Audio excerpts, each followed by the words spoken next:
All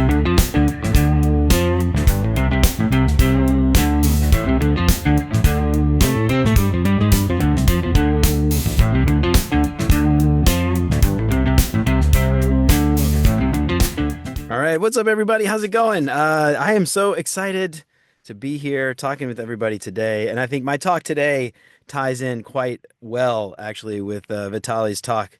It's all about uncertainty and dealing with that, and what we can do as designers and a software team, really, to help and add a little bit more certainty to the process. So, let's see. Let me get my screen pulled up here. All right. Let's see. All right. I tried to do this a second ago and it said someone was sharing it. So let's see. All right.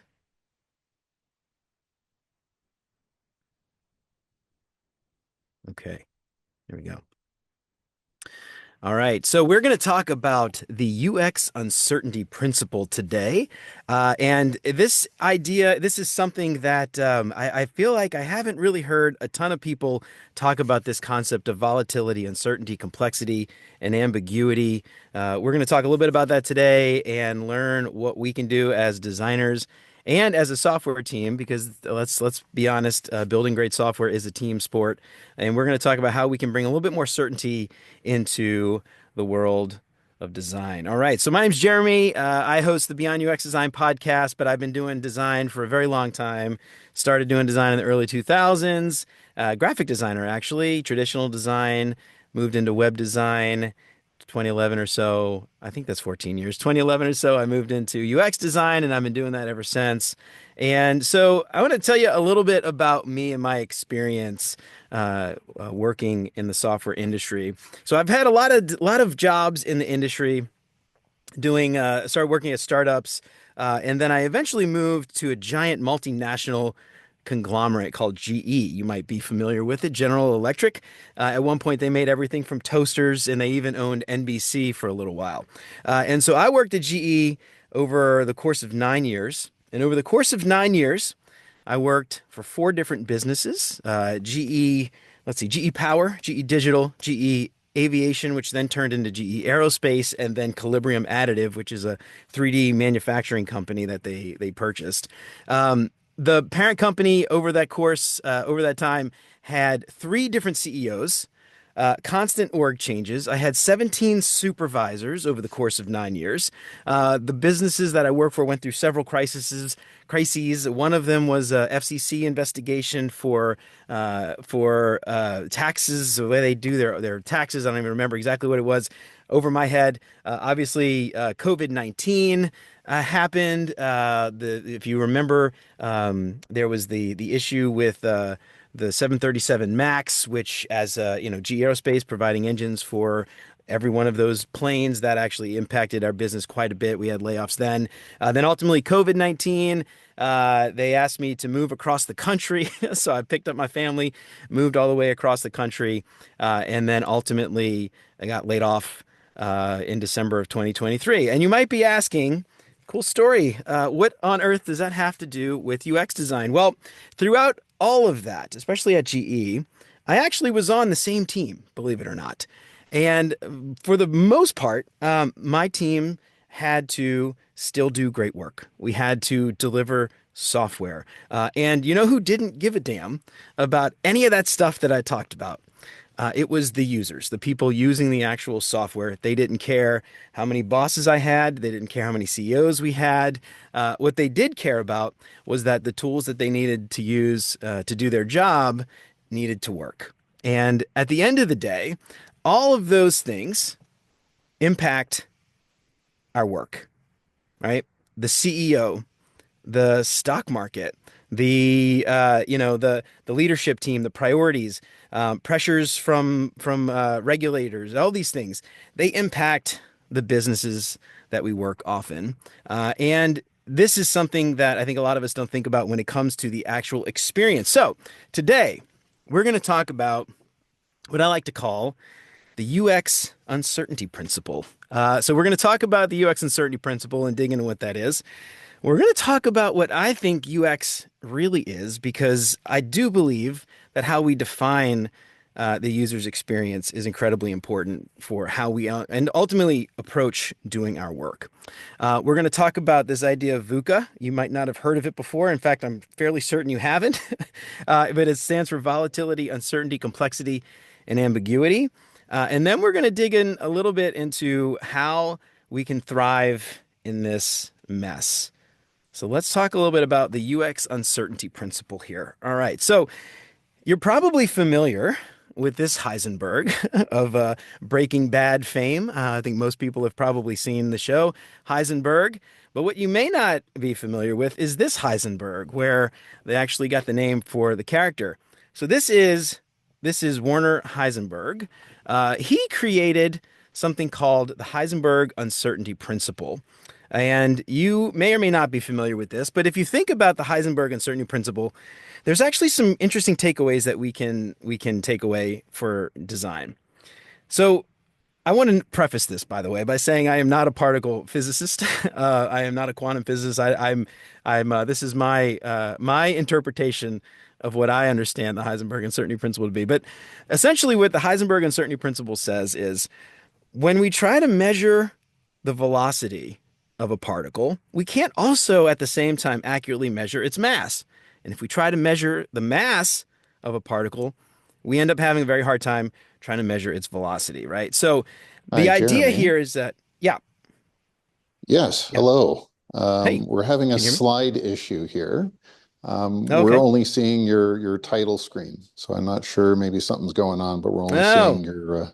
Yeah, weird. Let's see. Okay. Uh, do you see this now? ah, That's yes, weird. Heisenberg. There we go. Thank you. Okay. All right. Well, that's weird. I wonder if that's because I'm trying to share like a full screen Yeah, thing maybe. here. Okay. Well, let's go back because I had some fun slides. All right. Yeah, Let me try this. All right, let me do this. Thank you for telling me. All right. and take your time. There's no one else in the queue. You're the last one, so All take your right. time. There we go. All Thanks. right. Is that working now? I think Yeah, I'm seeing it working move. Is it great. moving for you guys? Okay. All right. Yeah, Weird. Sorry all about good, that. Yeah, I Jeremy. had my I Oh, had my no problem. presentation notes up. All right. So let's see. All right. So let's start over because I think this you know this Heisenberg from AMC. But what you might not be familiar with is this Heisenberg. So this is Werner Heisenberg. All right. So the idea with the Heisenberg uncertainty principle is that when we try to focus on one aspect of a particle, we can't, or we have a hard time understanding the nature of the other aspect of the particle, right? So the idea with this is that we can't be 100% accurate. We can't know for certain everything. And there's always this bit of uncertainty in the things that we do. And when I think about UX design, I think about it in a very similar way. As designers, right? We often think of design as the pixels on the screen, the user flows, those things like that. And when we're laser focused on understanding what the topography should be, or what the border radius of a button should be, or even what the information architecture is, because I don't think this is just a UI versus UX type of thing. We have a very hard time focusing on the other things. We don't have enough time to focus on the other things. So what I like to think about when I think about the UX uncertainty principle is we need to understand or try as hard as we can to understand all of the things that influence the overall user experience, right? And so that's the UX uncertainty principle. So let's talk a little bit about this right now. Like, what is UX design? Now, I know that this is probably, it sounds at least on the surface like a very sophomore question. We're all designers. I think most of us understand what UX design is. And the goal here is not to patronize anyone or anything, but I want to dig into this because I think this is important for our purposes here when we talk about uncertainty. But back in '93, you've probably heard of a man named Don Norman, I'm sure. He came up with this definition of user experience. In Don Norman's definition, user experience encompasses all aspects of the end user's interaction with the company, its services, and its products. Now, notice Don Norman, right? What I guess arguably the father of modern UX design. He doesn't mention pixels. He doesn't mention UI elements. He doesn't mention design systems or copy. He doesn't mention screens. He doesn't even mention apps. User experience is simply, in my own words, the experience a user has. That's it. User experience is the experience a user has. Now, obviously, a lot of things go into designing the experience that a user has, but at its core, UX is simply the experience that a user has. All right. And so when we think about UX design or software, there are things that the UX team can control. There are things that the UX team cannot control, but other people on the software team can control. But then there are things that nobody can control, right? And so, thinking again back to Vitali's talk just a few minutes ago, these are a lot of those things that we're talking about. All of those things outside of the experience, or sorry, outside of the control of the overall software team, can absolutely impact the experience the user has. Even if you have done everything right, a user can still have a poor experience. And I think that's really important for us to think about. So let's talk about like things that the UX team can control, right? Now, this is obvious. I'm preaching to the choir here, but we can do things like research, discovery. We can create design systems, right? We can create empathy maps. We can do our user research, have focus groups, go on research trips. We craft design systems, templates. We decide what the colors are and all that stuff. So we can design all of these things. But I think there's a lot of hubris in the idea that these things alone will make or even break a good experience for users, right? These things alone will not, if it will not ultimately, ensure a good user experience. Then there's things that other teams on the software team can control, right? So think, the marketing team can promote the product, and they have a certain message that they're trying to promote. Whether or not that experience that you've created aligns with that message can absolutely impact the experience that the user has, that brand promise, right? The software team, when they build the software and there's bugs, doesn't matter how good your design is. If the software team has introduced a ton of bugs, errors, things like that, the app doesn't work. Are you going to have a good experience? I don't think you are. Support tickets, right? This is another aspect of the experience. I've got a problem. I submit a ticket. How quickly does that support team get back to me? If they get back to me rather quickly and they fix my problem, I'm going to have a great experience. If they never get back to me, or I get ghosted by them, or they give me some canned answer, are you going to have a good experience with that software? I doubt it. I don't think you will. And so those things absolutely impact the experience the user has. I mentioned before, all these different bosses and different CEOs and supervisors. Every time those priorities change at the last minute, when the business strategy changes and you started to build a feature and then you change it, got this half-baked feature released and then you never actually finish it, right? These things absolutely impact the experience the user has, even though the UX design team might have a wonderful vision for some feature. We never saw it through. Terrible experience, right? So then there are things that absolutely no one on the software team can control. And I think this speaks a lot to the things that Vitaly just talked about just a few minutes ago, right? The frame of mind that a user's in. They're having a bad day and your app doesn't work, right? That's just adding to it. Is that going to impact the experience that a user has? These could be things that you might expect, but you can't do anything about. These might be things that you may have never expected. They might be things that you never even thought could be remotely possible. I guarantee you, some user somewhere is sitting there doing those things that you never thought in a million years anyone would ever do, and that will absolutely impact the experience that those users have.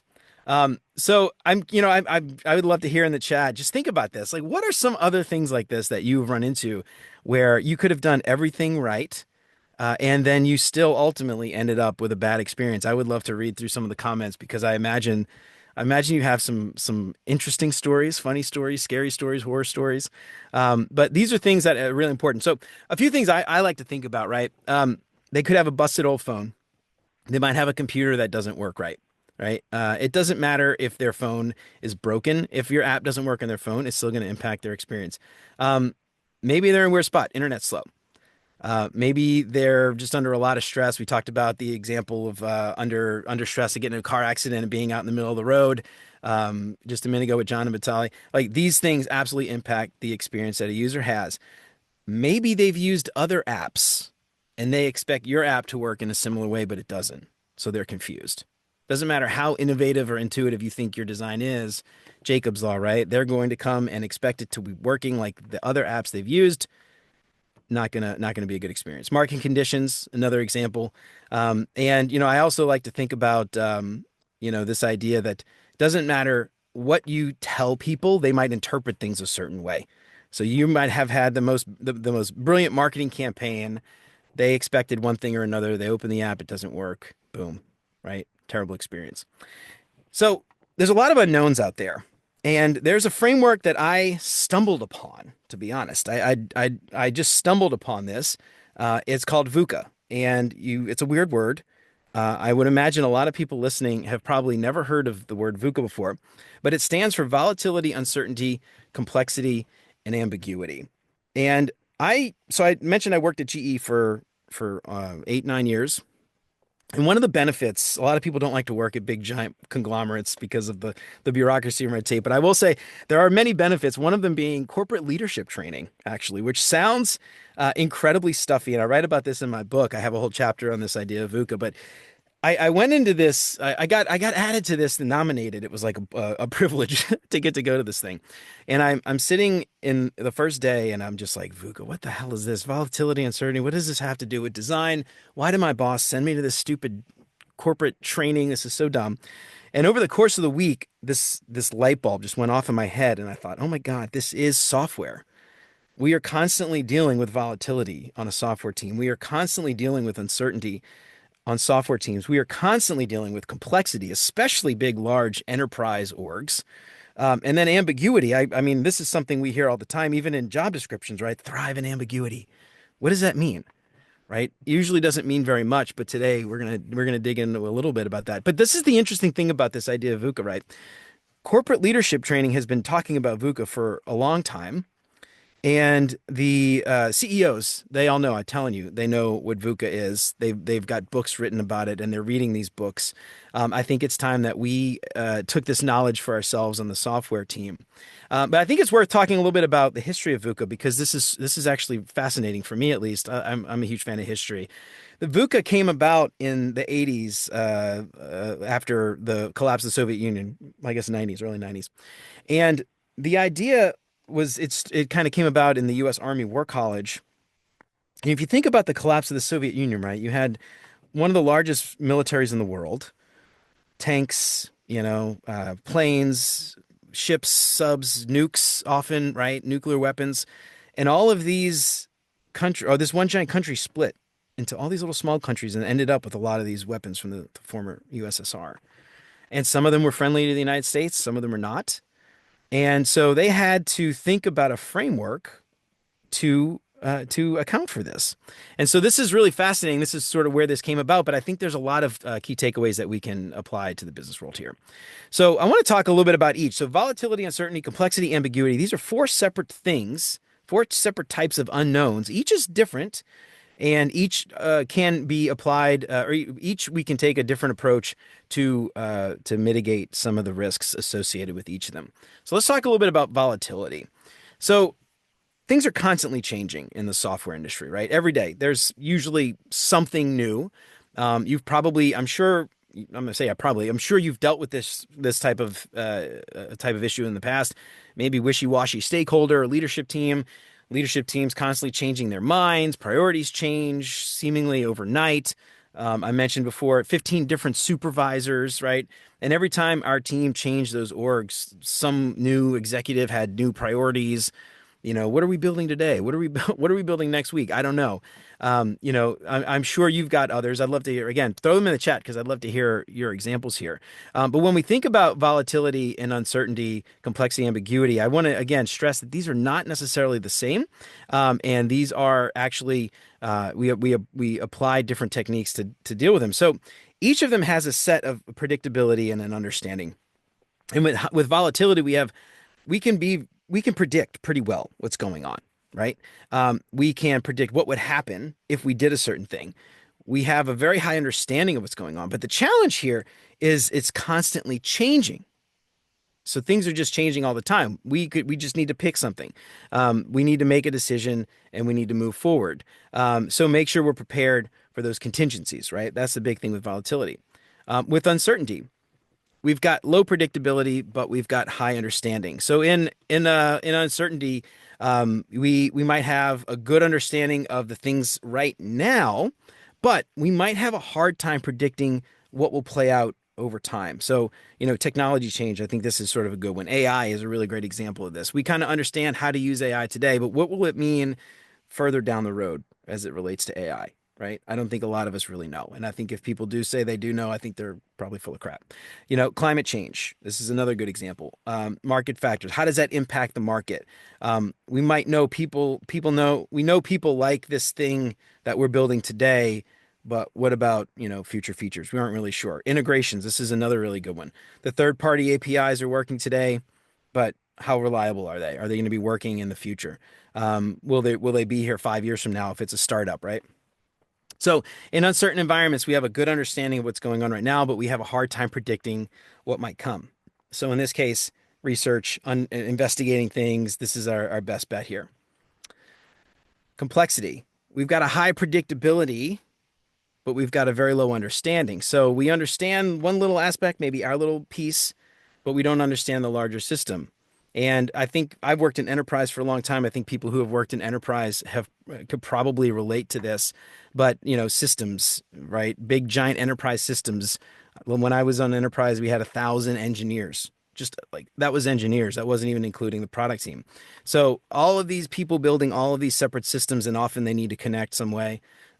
You've got a large platform with a bunch of things like that. This might not be the case for startups, but even if you're working at a startup, there's a lot of complexity. Often, if we're integrating with third party, often we're trying to be scrappy and everything else. So we might be pulling in things from different places. So we're building a system in a very scrappy way. Even startups, I think, have a lot of complexity. Enterprise, again, like legacy systems that need to connect something built, SAP or ERP from like, I don't know, the late 90s needs to integrate with some new thing, and there's no chance of this changing. So we need to figure out how to get all these things Hey, Jeremy, connected. Earth, Yeah. Earth Jeremy. Yeah. Apologies, but I think because your cursor is on the top of the screen, it's held it to volatility. Oh, weird. Okay. What about Yeah, now? complexity. Do you see the complexity? Yeah, Okay. All right. Sorry about that. yeah, it's okay. Thanks. Yeah, I probably should do like two monitors for stuff like this and have it, anyway, that's my fault. All right. So I think I know what the problem is. I think when I maximize this other browser window to view the speaker notes, it changes or it doesn't change. All right. Thank you for letting me know, John. Appreciate it. All right. So complexity. So getting back into it, it's we might have a hard time predicting, or in a complex environment, we might not have a hard time predicting the individual things that we know really well, but we might have a hard time trying to take it all in and put it all together. Right. So in this case, our best bet is really to try to break those larger problems into smaller chunks. And then lastly, ambiguity. Let's see, did that change? Yep, looks like it did. All right. So ambiguity, right? We have a low predictability and a low understanding. And this one is often what I hear probably more than anything on software teams, just a really fuzzy understanding. We don't really understand what's going on.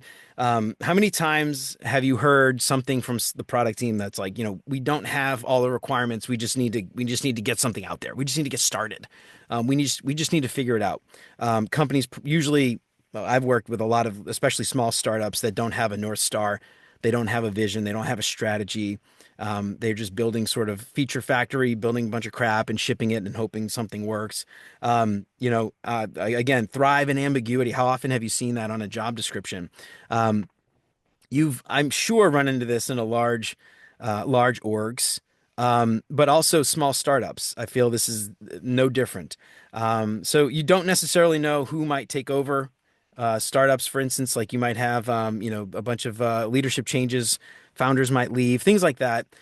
So volatility, uncertainty, complexity, and ambiguity. Again, these are things that you're probably dealing with all the time. And I'd love to hear just like, I don't know, let's see. I'm going to check the chat. Anybody post anything in the chat? I don't think so. That's all right. Go ahead. Keep post stuff in the chat. I'd love to hear your thoughts because I would love to hear some of the crazy stuff you guys are dealing with out there. So let's talk about navigating this. So the thing is with volatility, uncertainty, complexity, I want to just be very clear. Like these four things are all individual things that can happen on a software team. And there's a little bit of overlap for sure, but the way that we approach these four things may change depending on what we do. So what I would love, this is something, let's see, I don't know how well this is going to work, but I would love to put some stuff in the chat, and then I would love to hear your experiences. But also, we can, if somebody has a really great example, we can maybe go through one or two and maybe put that in the Q&A, I guess. I'm not sure the best place for it. But anyway, if somebody's got a really good one, John, if you don't mind monitoring that, and then let me know if somebody adds something, and then we can walk through the examples and how we Yeah. may go through that together, if you don't mind. All right. Jeremy, that So sounds like a plan. awesome. Thank you, John. All right. So with dealing with this volatility, uncertainty, complexity, ambiguity, Vitali sort of hit on this a little bit, but information, information is our cheat code.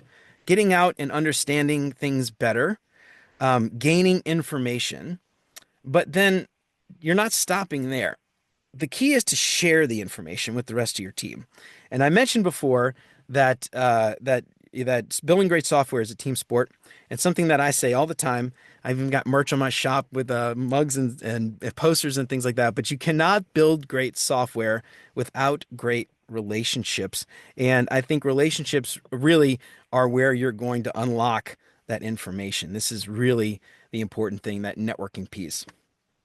So research for me is as important as ever, and I love that Vitali called that out in the last segment. The research is important, getting out there and experiencing things and understanding those things that you might have never expected. This is the best thing you could possibly do. But I would love to stress though that external research, understanding users, is one aspect of this. The other aspect is internal research, understanding how your company works, understanding the people at the top, what they care about, understanding the systems, all that documentation that I'm sure everybody just loves to go through and read, all that stuff on Confluence or wherever your team loves to document. Gold mine, gold mine for information. That to me is absolutely 100% research that our team should be doing to understand those larger systems. And then I would argue bring your team along, right? This is not for you to just go and do yourself.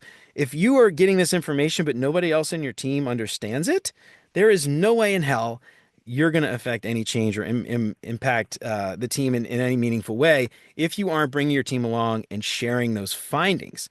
And especially, this is something I've found working in startups. You might find, well, I'm not going to say startup, even enterprise too. The churn, people leave. Brilliant engineer comes on, they do a bunch of great work for a year or two. They probably are documenting a ton of stuff, then they leave. Somebody replaces them. Was there a knowledge transfer? Sometimes there is, but often there isn't. And so that institutional knowledge is gone, but that information lives somewhere. I'm willing to bet on a shared drive, going out, finding it, and then sharing it with your team. Um, that's why relationships are so important. Getting that information is one thing, but and then I mentioned sharing it, but you've got to know who to share it with, right? Because not everybody needs the same information. Some people are going to care about one thing, others are going to care about something else. Those relationships are absolutely important. And I want to stress this again, you cannot build great software without great relationships. So reaching across those silos, breaking down walls, at the end of the day, what a user does not care about is the fact that, your team is responsible for A, B, and C, and, Jim's team down the hall is responsible for X, Y, and Z. And, there's a wall between you, so you never actually talk. Users don't care about that at all. And so, reaching across those silos, breaking down those walls, keeping your ear to the ground, and connecting dots. And what's interesting about the UX team, I would say the product team probably does this as well. Excuse me. But we are often a shared resource, and we are often over several engineering teams, and we might have access to many people that those individual engineers, for instance, might not be. Even product sometimes too, because a lot of times maybe you got a product manager who's assigned to one pod or engineering team, whatever your company likes to call it. And they might not be talking to other product managers often, but we might be a shared resource. Maybe there's one, and this is maybe the silver lining to small UX teams, and small ratios of engineers to UX, or UX to engineers. But we often hear more things and see more things across the board, which is really interesting.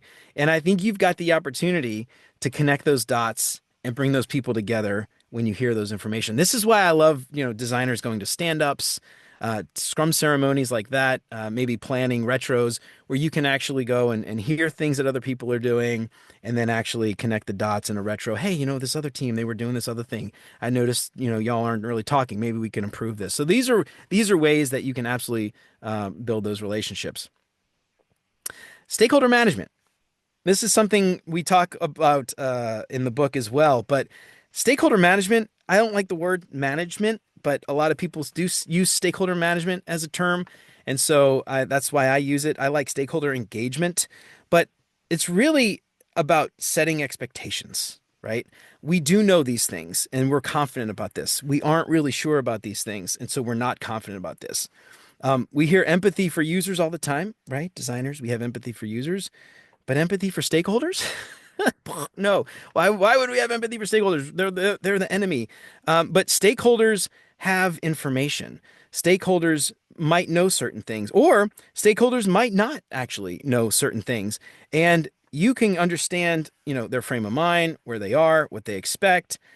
This type of thing is why stakeholder engagement and stakeholder management is really important. There's tools out there, and I've got some in the book. I've also got some in an appendix here in the slide deck that we can share. But stakeholder mapping to understand their level of influence, communication plans to help your team think through how one stakeholder likes to communicate versus another. You've probably seen, I'm sure, where one stakeholder will respond to the first sentence of a 5-paragraph email and never actually read it. Another one will read through absolutely everything and respond with a 10-paragraph email. So stakeholders are not a monolith, and so this idea is really important. And I think the advantage here, or the really the key benefit of stakeholder engagement is less about being right, and it's more about thinking about it and how this larger group impacts your work. Because often this is something that I think a lot of designers very rarely think about. They often just sort of push this responsibility onto the product team or some other engineering lead or something.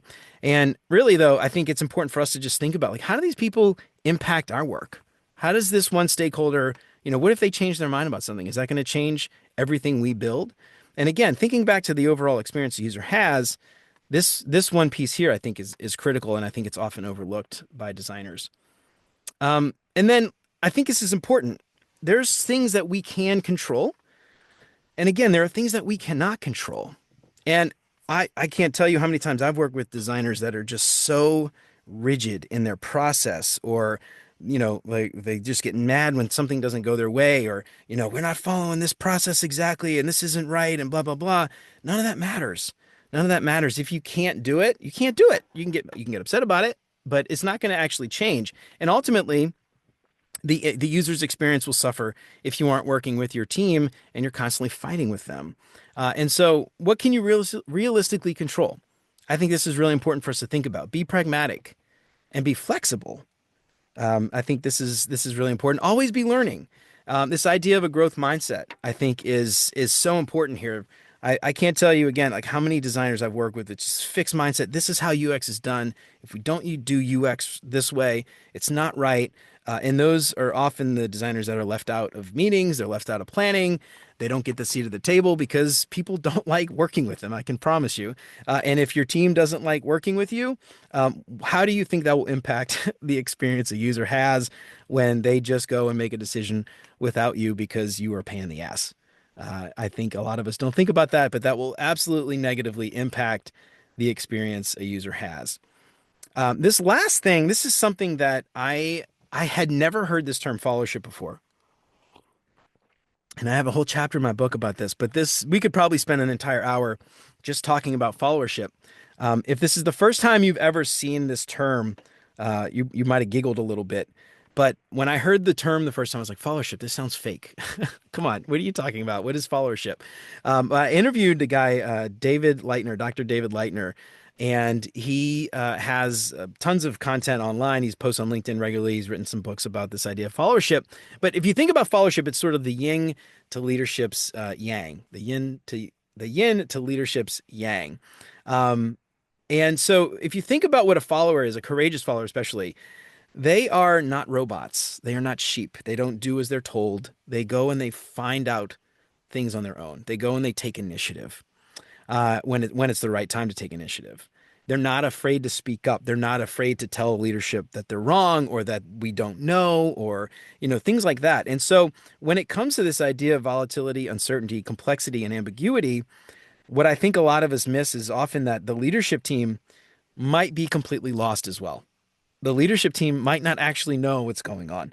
The leadership team might not know what's happening on the ground. They might not know what users are doing. They might not know how complex the systems are in the background. They might not know that APIs are broken or something like that.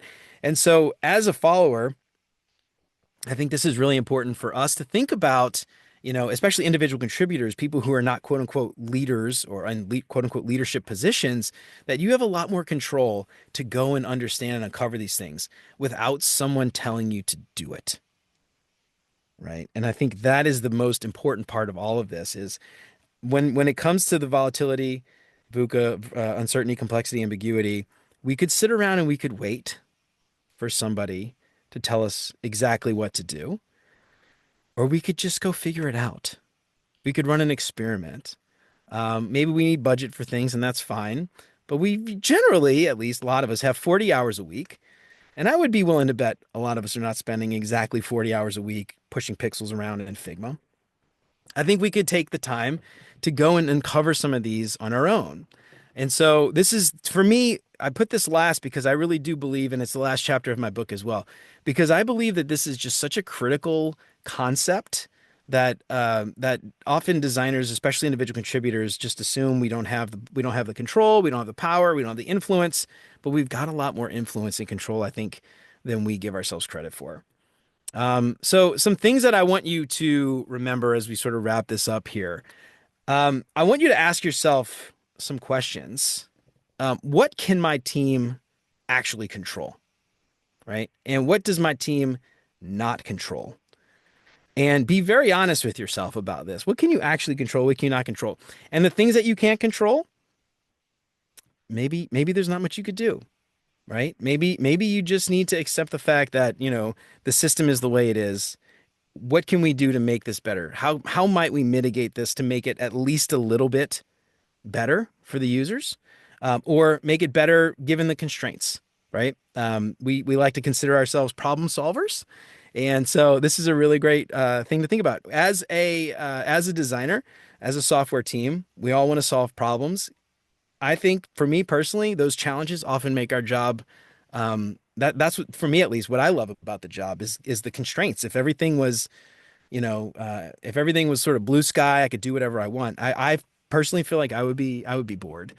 And so thinking about the things that we can control and changing those things, but thinking about the things that we don't control and figuring out how to make it better given those constraints. For me, that's really important. I want to sort of take the last couple slides here and stress these things. When it comes to the experience, we call ourselves user experience designers, or net more recently, I guess, product designers, or I don't know. I've seen also now recently product experience designers, but we are we are helping to inform the experience that a user has. And I think regardless of, and this is why I actually like to say the experience the user has instead of the UX, because if you call yourself product designer, content designer, even product manager, software engineer, it doesn't matter. But at the end of the day, that user is having an experience with your software, regardless of what your title is, regardless of what your company calls you. We cannot really design the experience. We can inform the experience. We can, do the things that help the rest of the team try to make the best experience possible. But at the end of the day, we cannot, with 100% certainty, guarantee that the experience will be good or even bad. So I think this is something that there's so much hubris, and this is something I wish designers would take away is, we can inform the experience, but we cannot guarantee a great experience on our own. Good stakeholder relationships, it makes our job easier. And just relationships in general, they uncover information. And again, information is our cheat code. The more information we have, the more informed decisions that we can make. The more information that we have, the more likely we are to be able to make a better, more informed decision. And if you are capturing that information, but you are not sharing it, you are not doing your job. That is the end of the day. You are responsible as a courageous follower to uncover those insights and share those insights with the rest of your team, because that is absolutely 100% the only way that we will make great software. All right, let's see. So we were running short on time, so I was trying to get through that. All right, and my kids are about to wake up too because it's 7:15. And as soon as the kids wake up, there's just all hell breaks loose here in the house. All right. So let's see. Let's see. Let's find some questions. How do I open up the Q&A doc? Where did that go? So I can help you with the Q&A. Oh yeah, please let's do Um, it. yeah, but first, Jeremy, thank you so much for your presentation. It's just awesome content, and the delivery is awesome, even Thank you, despite the thank early hours of the morning it must be you. in good old Cincinnati. The Yeah, sun, I'm looking at the window here, the sun's going down, and over there it must be coming up, I guess. Yeah. it will be up and yeah. Actually, today worked out well because my wife is actually going out of town for work this week. So Yeah. so we woke up at the same time. So I didn't have to like worry about missing an alarm. She's like, "Hey, wake up, you Oh, got your so thing." good. So yeah, so that actually worked out really well. But yeah, kids are surprisingly still quiet. I haven't heard them yelling yet. It's amazing and a miracle. Yes. Well, Actually, the Luca's first kids, question, Max Luca. Yeah, that's sorry. Go ahead. yeah, I was I think nodding. the Go ahead. first question that I have here is actually from your fellow presenter in the event. Vitali has a question for you. It says, Jeremy, wonderful presentation. How do you deal with a new project in a complex domain when you jump in a new team or company? What's your way to make sense of all the mess and get started? Yeah. Okay. Well, I'm gonna go back to I think one of the parts that Vitaly mentioned was when you start a new company. So this is something that I think a lot of us do when we get a job. We network before we get the job. We meet a bunch of people. We have a bunch of coffee chats, and we get the job. And then when we get the job, we forget that we need to keep networking internally. So, I mentioned this idea of relationships being so important, but those relationships don't just happen. You have to make them happen. And so when I start a new team, I I actually create a checklist of all the people that I think I should meet. And I'm asking them all questions about context. It could be something like, how do you work with the UX design team? What do what's your expectations for my role? Here's my own expectations for my role. But then you start to, are there weird things? Are there things that like just quirks this place? Are there interesting things that like people tend to do? How do people tend to work? And so you're starting, I would say the first month, I would say maybe even 90 days. You're just having one-on-ones with people. And I think your job for the first 90 days is not to design things. It's not to create artifacts. It's not to push pixels around, create journey maps, research whatever. It's to understand the context. I think first 90 days, someone might pull you in, and maybe you're responsible. Then you're asking questions, but I feel like often this is something designers we often tend to want to have the answer, and we feel like we should have the answer. So we'll just sort of like maybe sometimes make up crap, but I think it's okay for us to say, I don't know. I'm still figuring it out. I'm new here. The other thing too, first, especially 90 days, I would say never stop doing this, but often we get to a point where we feel like we're supposed to ask smart questions. Ask stupid questions. Ask dumb questions for the new. Oh, I'm new here. This is a stupid question. I'm new, but that's the really important part there. The other thing too that I mentioned is documentation. If you've got a complex system, that system that implies the system is already there. It exists. Someone's written documentation. Are there process maps? architectural engineers have written architectural maps of how the system connects and how the schemas of the databases, all these really complex things. This is something that's really important. So that art, the documentation is there. Find it, read it. I know designers don't like reading all that stuff. We hate reading that, but I mean, hell, you could, I'm sure at this point, probably use ChatGPT to even summarize it. Um, if you're at a company, they'll make sure that you're secure and you're not giving out IP to ChatGPT willy nilly. But that's a way maybe you could do that to summarize it to help you out a little bit. The other thing that I also like, and this is something that I do at the end of the one-on-ones, is initial one-on-ones. Actually, I don't even call them one-on-ones. I call them get to knows. Let's set up a get to know, because that implies that we're not talking about work. We're just, talking about like understanding you and me, and we're like as a person.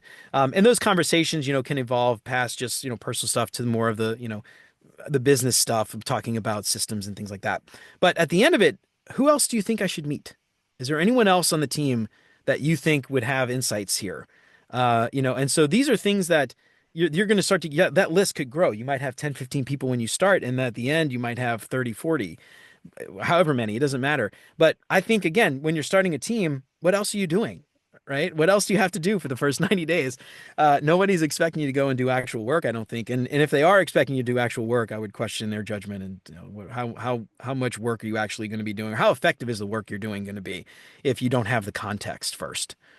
So I hope that answers, Vidal. I hope that answers the question. Did I miss any part of that? Was there another part of that that I missed, I Joe? think hopefully Did I answer that? Vitali got the there's something so powerful about one-on-ones. Mm, And I think I'd yeah, spent a number of years of my career working in Melbourne, and it's very much sort of a cafe culture, right? So everything is about yeah. going out and grabbing a cup of coffee with someone at a I cafe. love that. And it's amazing, like the insights that you get and the relationship that you're building and the little extra nuggets that you just simply wouldn't be privy to unless you had that conversation. And when you Yeah, multiply that across many coffees, you yeah. end up starting amassing a pretty good sense of what's going on, I think. Absolutely. Yeah. And I Yeah. love the cafe culture too, because it gets you out of the Oh, office. You're not in a conference room where neutral people might overhear territory. you. Yeah, and so people are going to be more open, willing to say things they might not say in an office.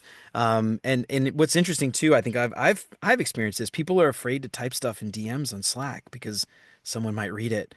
Or I've even had Zoom does this thing now where AI assistant records everything and it sends you a summary at the end of the meeting. So all of that stuff is happening, and it's getting saved, and people might Yeah. have strong opinions they don't want, the leadership to hear. Now, Yeah. obviously, if you're remote, you can't go and get coffee, but if you are hybrid, at least this is a really great opportunity. Do the coffee badge thing, but go for a walk around the block and stuff for a one-on-one. I used to do that when I was in an office. That was great. I miss that kind of stuff. I don't miss going in office 9 to 5, by the way, five days a week, but I do miss that. But it's funny. I grew up in New Orleans. I mentioned this in the book, but I grew up in New Orleans, and New Orleans is all about who you know.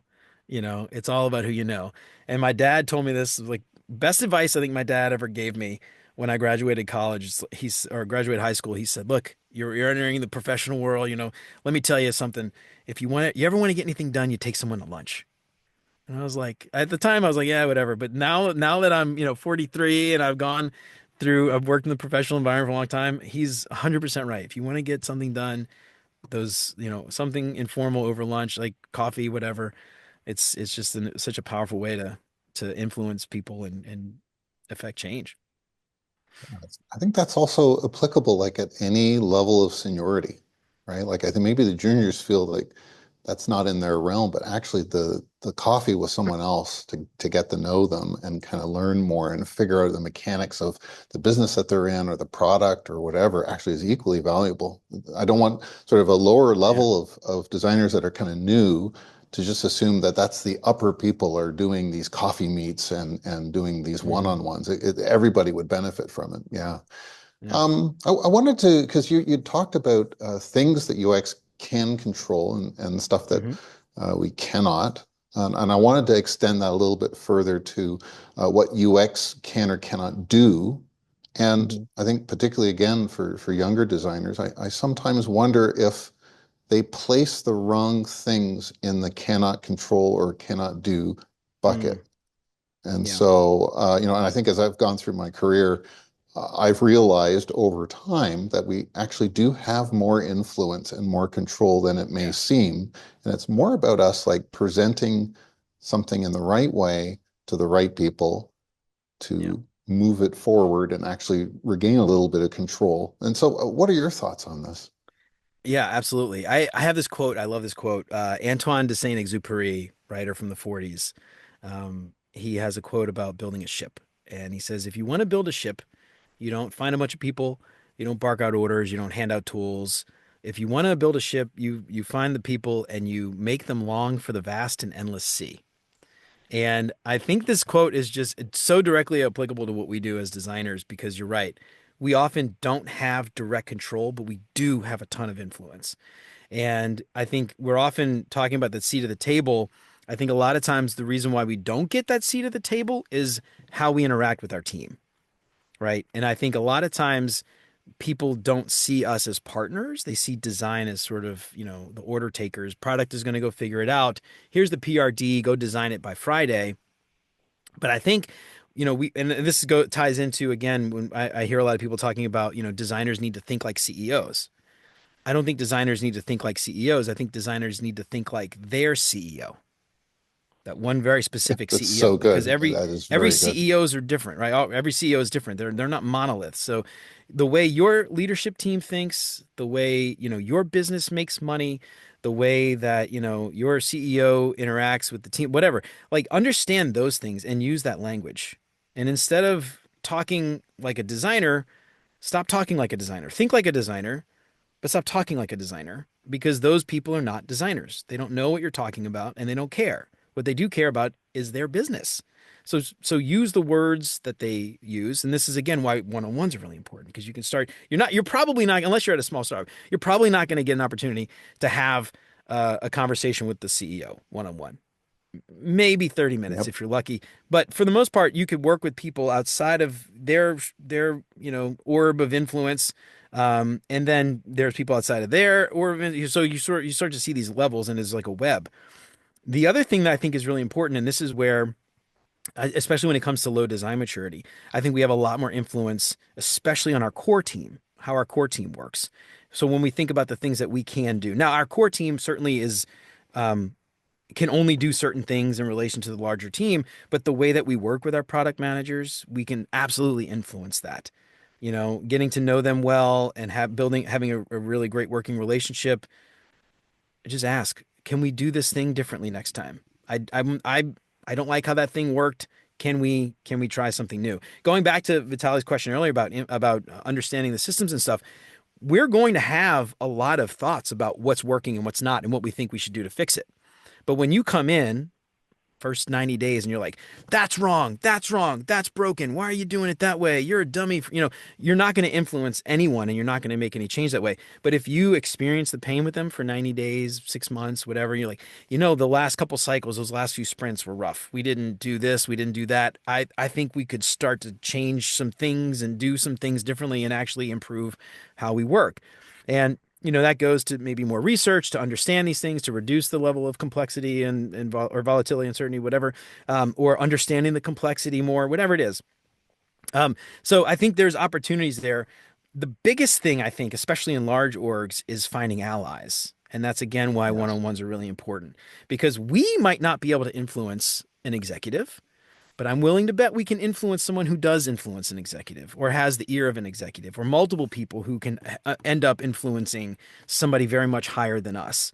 So there are things that we can control ourselves, but there are things that as a group we can start to control if we can influence. And that's where I love that Antoine de Saint-Exupéry quote, get them to want to come along with us to help us build better software, or change a process or change a system, whatever that is.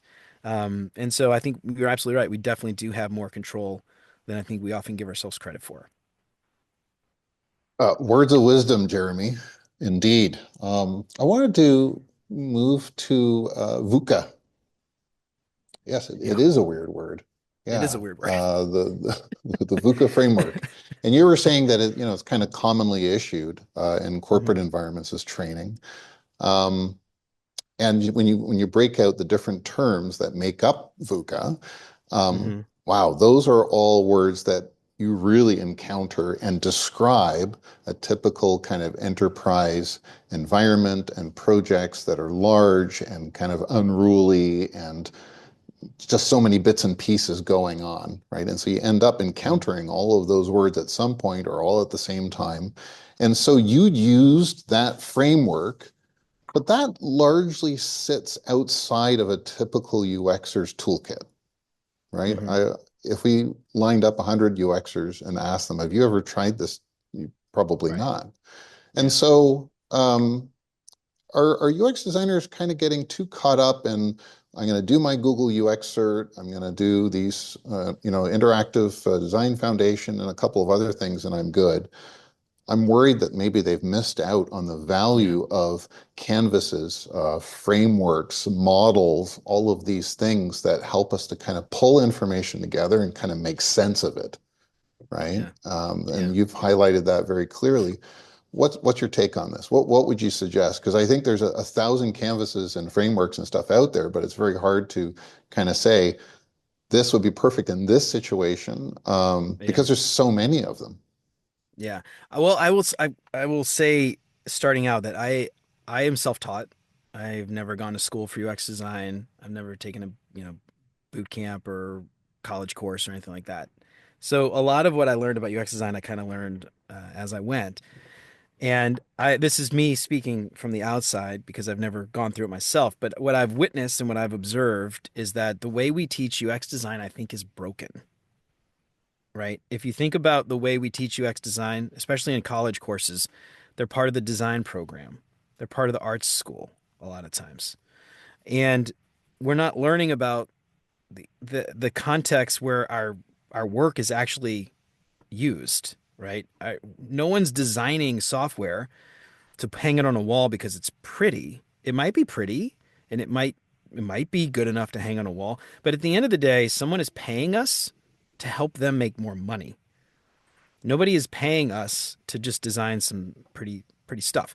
And so if you're not understanding how your work is actually used to improve the bottom line, then I think you're missing out a lot. And that's where I think things like boot camps, things like the Google certs, they teach that one aspect of design, which is the pixels and the processes and the frameworks, like Double Diamond, whatever, to you do steps A through Z and out comes great software and a great experience. But that is again where I think this concept is really important because CEOs are learning about this stuff, right? There's a Google VUCA right now, and the audience and the blogs that you're going to find VUCA, it's going to be, the CEO executive type blogs. And I think we have this power to take this knowledge with us to do better work. I don't know if I'm answering your question, but I think for me, the answer is those certs, they're fine, but they're cursory. They're a starting point. And I think whenever someone comes and says, take a 9-month boot camp, 6-month boot camp, and you're going to be an expert, they can't say that. You are starting, you are a junior, you are just getting your feet wet. Um, I think the problem that we often run into, though, is a lot of places don't hire those junior designers. And so you've got to pretend to be more than you are. And you've got to, I don't know, have X amount of this or X amount of that. And so you can't just have that mindset or I guess what I'm trying to say is it's often hard for us as when we're just starting out to admit that we don't know those things because we can't, because if we do, we won't get a job. And so That's so true. our education is broken. The way we hire is broken. I don't know. I know this is like a doom and gloom, I guess, but I don't have an answer for any of those because I'm not smart enough to fix them. But I don't know. Am I answering your question? Yeah. I think I might No, have no, gone off on I think on no, a no. on a I tangent, think but there's so much there that I think is helpful in terms of response. Oh, absolutely. I think we have time for one more. I'm going to read from the chat. It says that I sometimes feel like out of sight, out of mind, since I mm, can't rely on the natural influence of physical presence or yeah, casual small talk interactions. What are your thoughts on navigating office politics and advocating for design when remote work doesn't offer the same opportunities yeah. to build relationships and showcase impact as being in person? Yeah. That's a very true one. I'm It- very curious to hear what you have to say. yeah. Yeah. You can do it. You have to be intentional. You have to be more intentional about it because this is the thing. You're going to miss those little water cooler chats. You're going to miss the chats in the break room. I remember like back in the day, um, I have this case study actually up on my website about how my UX team helped to improve a bunch of processes with the engineering team. And it all came about because I overheard two engineers talking about something during lunch in the break room. Both of them were completely wrong. And, they didn't know what they were talking about. And I'm like, oh my God, we're not doing our job. These engineers have no idea what they're building. That is an example of how those things just happen, right? And so that doesn't happen anymore remote. You've got to be intentional. Those conversations are still happening. They're happening in DMs and you're not there to hear them. So you've got to be more intentional. And I think being as present as possible is critical. So a really great way to find something like that would be going to the engineering scrum ceremonies, right? It depends on your level because certain like designers, we're at different levels. Some of us are more tactical. We're working with engineers on a sprint by sprint basis to design things to execute. Some of us are more strategic at a higher level, not really working with engineers. So it depends where you are on this level. But especially if you're working with engineers, for instance, going to scrum ceremonies, go to stand up, go to daily stand up every 15 minutes. Even if you don't have anything to say, just listen. Do you hear something that doesn't sound right? Like, oh my God, you're making that connection, but that connection isn't correct. Or, so that kind of stuff. That you got to be more intentional about that. And that's the working aspect. But I think there's also the just sort of like hanging out, talking about bullshit in the break room and making friends at work needs to be more intentional as well. Last couple places I've worked, we tried to implement like a games day where was like every other week or every week, I can't remember what it was, for 30 minutes we would play, Scribble.io, like a Pictionary kind of game, or GeoGuessr, where, it's like you drop a pin and you got to figure out where you are in the world. Just like silly stuff like that. And Slack, if you've got Slack, there's like a UX random, like be intentional about posting silly stuff. Like a funny meme you found, or like an interesting story over the weekend, or something like that, and being present on Slack, checking in on people. Hey, we haven't talked in a while. Just want to check in. Anything you need from me? How you doing? Whatever. Regular one-on-ones with important people. Every other week, every 3 weeks. I like every 3 weeks because it's not once a month. It's a little bit quicker than once a month, and it's not. It doesn't seem like it's every 2 weeks. Seems like, oh my God, we just met. I don't have anything to say. I like every 3 weeks. 30 minutes, it doesn't have to be very long. I actually schedule them for 25 minutes so that I can give them 5 minutes back, so it's not a full 30 minutes. And that way, if I don't have anything to say, I'm like, well, all right, cool. I gotta run, so you can kind of get out of there early. But having those, you got to be more intentional about it. Turn your camera on, when you're in a Zoom Yes. meeting. I think that's another thing a lot of people don't do. I think getting nice, like I've got like these lights, like getting nice lights, like just, like looking presentable. I had somebody mention recently, like something about my executive presence in a meeting. Like, I'm like, what are you talking about? But like, those are the kind of things that people know you for, and they're like, oh, they do this, they do that. So having like, not being in like, not looking like you're, in a cave when you're on a Zoom call. I had like this one guy one time I used to work with wear a hoodie in the dark and, you could barely see him. And it's like, you are present, but you're having the wrong, you're making the wrong impression that I don't think you're trying to make. And so you've got to be intentional about those things, I think that's really important. Yeah, the big one there, I think, was checking in, because it's one of Yeah. those things that's like easy to do and easy not to do, right? Yeah. And just checking in can kind of open a door just through that conversation and what transpires in it. Yeah. Yeah. Oh, Yeah. wow. I I interviewed, can't I believe. interviewed, Yeah. no, sorry. Yeah, I was gonna say, I interviewed somebody, who did I interview? Somebody, I can't remember, my podcast not long ago, and we were talking about something like this. She has a checklist, right? And she goes through and she's like, I haven't talked to that person, or she'll keep record of it, or she'll put a calendar invite on her calendar, like, check in with John this week, things like that. And so it becomes more like a process. She's got a process for it, but the challenge there is making it seem like it's organic and it's not forced. Like Yeah. every Tuesday at 9 a.m. I get a message from John. Hey, how you doing? Just checking in. It Yeah. feels kind of fake. So like change the time up a little or schedule it, for 20 minutes later, whatever it is. But anyway, there's a balance there, because then that has the Yeah. that has the other the wrong effect, right? Of feeling fake and stuff, and they're like, oh, John always just weird. Our conversation with him is just like sounds forced, right? So you've got to make it seem organic if you are trying to do that. But anyway, Yeah, Jeremy, unfortunately, we've run out of time. And to be honest, I could very easily just sit and have beers and talk about let's do it. design for I need to get hours. to Vietnam. Somehow we have to Yeah, make that happen. You're going to come and visit Vietnam, which we yeah, wholeheartedly invited you to do, or yeah. Hell somehow I yeah, I'd make it love to. stateside one day. So let's make Yeah, that happen. if anyone's out there, my buddy Chris Wynn, he's out in Ho Chi Minh City, and we keep talking about trying to figure out how we can like hang out and stuff. But anyway, yeah, I need to get out Make there. it happen. Yeah, Yeah, yeah. man, And with that, thank you, Jeremy. We really appreciate absolutely. your time and going to that extra length of kind of in the middle of the morning. I know it's not easy. Thank you so No, it's all much. good. Absolutely. Good way to start my day. I appreciate it. Thank y'all. Thank you. Take care. See you, Jeremy.